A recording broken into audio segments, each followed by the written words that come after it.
দিল্লির স্বার্থ শেখ হাসিনার কাছে প্রধান ছিল, একইভাবে আমাদের যে নতুন শাসক গোষ্ঠী তৈরি হয়েছে, সেটা বিএনপি হোক, জামাত হোক, এনসিপি হোক, তাদের ঠিকই বাধা আছে ওয়াশিংটন। আমাদের একটা সরকারি দল আছে, একটা বিরোধী দল আছে, দুইটা বিরোধী দল আছে বলা উচিত। সেই দুইটা বিরোধী দলের কেউই মার্কিন বাণিজ্য চুক্তি নিয়ে কোনো কথা বলে না। কেন বলে না? Your guess is as good as mine. আমরা জানি না কেন বলে না, কিন্তু আমরা ধারণা করতে পারি এই নির্বাচনটিকে বাস্তবায়ন করার জন্য আসলে এই চুক্তি বিষয়ে এক ধরনের গ্রিন সিগন্যাল তাদের সবার কাছ থেকে আগে নেওয়া হয়েছে।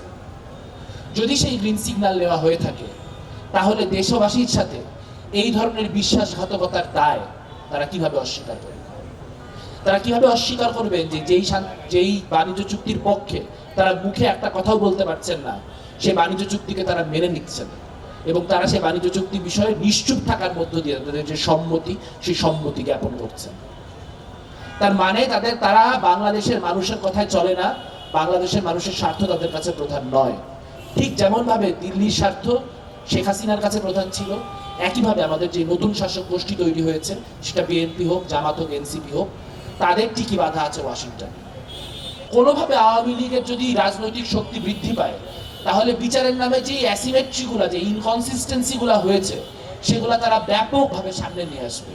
তখন আমরা আরো গ্লানির মধ্যে পড়ব। আমাদের লুকানোর কিছু নাই, এখানে মিথ্যার কিছু নাই। আমাদের শত শত হাজার হাজার ছেলেমেয়েরা এই স্বৈরাচারী সরকারের হাতে প্রাণ দিয়েছে, তাদের প্রত্যেকের জন্য বিচার নিশ্চিত করতে হবে।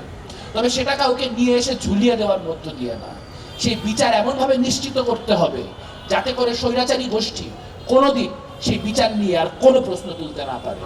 যাতে আমরা সত্যি বলতে পারি, আমরা আমাদের ছেলে মেয়েদেরকে বিচার এনে দিয়েছি, আমরা আমাদের শহীদদের রক্তের সাথে বেইমানি করি নাই, গাদ্দারি করি নাই। শহীদের যে রক্ত, সেই রক্ত আমরা বৃথা যেতে দেব না। আমরা 24কে 71-এর মুখোমুখি হতে দেব না। যেই 71-এর গল্প শুনে অনুপ্রাণিত হয়ে আমাদের ছেলেমেয়েরা 24 অভ্যুত্থান করতে গেছে, সেই 71-এর সাথে 24কে মুখোমুখি তারাই দাঁড় করাতে চায় যারা নিজেদের কোনো একটা গণহত্যাকে জাস্টিফাই করতে চায়। তাই যারা ভাবছেন যে 24কে সামনে রেখে 71কে মুছে দেওয়া যাবে, 71-এর যে গৌরব, যে মহিমা, তাকে খাটো করা যাবে, তারাও মূর্খের স্বর্গে বাস করছেন।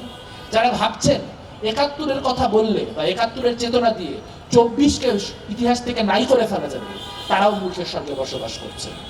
বাংলাদেশের যে ঐতিহাসিক পরম্পরা, সেই পরম্পরা 52 যেরকম গুরুত্বপূর্ণ, 69 যেরকম গুরুত্বপূর্ণ, 90 যেরকম গুরুত্বপূর্ণ, ঠিক একই রকম গুরুত্ব নিয়ে 24-এর যে অভ্যুত্থান, সে অভ্যুত্থান অম্লান হয়ে থাকবে।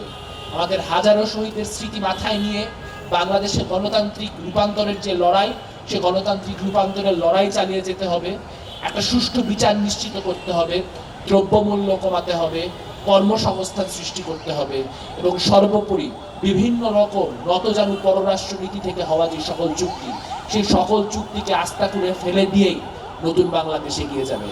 সেই লড়াই সহজ হবে না, কিন্তু শহীদের স্মৃতি আমাদেরকে বার্ডেন করছে যে সেই লড়াই চালিয়ে যেতে হবে।